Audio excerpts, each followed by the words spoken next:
Everyone, welcome to my new blog. আজকে আমাদের এখানে শীতলা মাতার পুজো। তো দেখো আমার মামার মেয়েও চলে এসছে। তো আমরা মণ্ডপে একটু গল্প করছিলাম, তারপরে এই যে আমাদের এখানে কাউন্সিলর চলে এসছে মাকে মাল্য প্রদান করার জন্য। তারপরে দেখো কত সবাই পুজো দিয়েছে, পুজোর ডালা কত। আর এই যে আমাদের মা কত সুন্দর, আমি ভেতরে ঢুকতে পারছিলাম না সেইভাবে। দেখো আমাদের প্যান্ডেলটাকে এত সুন্দরভাবে সাজিয়েছে। প্রতি বছর আমাদের এখানে এই পুজোটা এইভাবে সুন্দরভাবে হয়। আর দেখো সবাই ব্যস্ত কাজ করছে ভেতরে।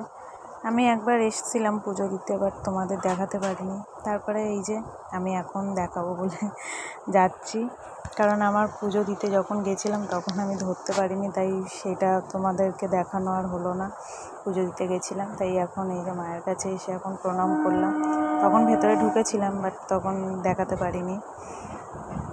তারপরে আমার দিদির সাথে তখন একটু কথা বলছিলাম ইয়ার্কি মেরে, আর আমি পড়েও যেতে যাচ্ছিলাম। আর এই যে আমাদের এখানে ফুলো পুজো করা হয়। তারপর আমরা এখানে চলে এলাম পান্তা ভাত খেতে। আমাদের কাউন্সিলর এখানে প্রত্যেক বছর ব্যবস্থা করে দেয় পান্তা ভাত আর 5 রকমের ভাজা খাওয়ার, কারণ সেই দিন তো আগুন জ্বালানো যায় না। আর এই যে দেখো পান্তা ভাত খেতে চলে এসেছি। আর এই যে ভাজা, আলু ভাজা, আলু মানে ভাতে, আর হচ্ছে বড়া আছে, একটা চপ আছে। আর এই যে দেখো খাচ্ছি, খিদেও পেয়েছিল খুব জোরে। দেখো এখানে হাসাহাসি করছিলাম ওর মুখে সিঁদুর লেপটানো নিয়ে। বারবার জল দিতে বারণ করেছি, মুখটা ধুতে গিয়ে জল দিয়েছে আর পুরো সিঁদুর লেপটে গেছে। তাই এখন ওটাই বলছিলাম যে বাড়ি গিয়ে পরিষ্কার করে নিবি, এখন কিছু করার নেই, এইভাবেই যেতে হবে, এটাই ওকে বলছিলাম।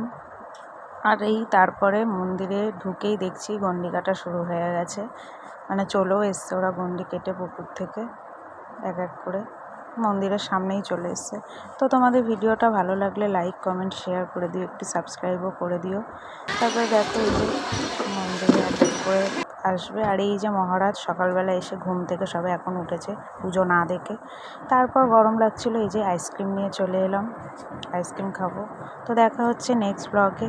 আজকের মতো টাটা।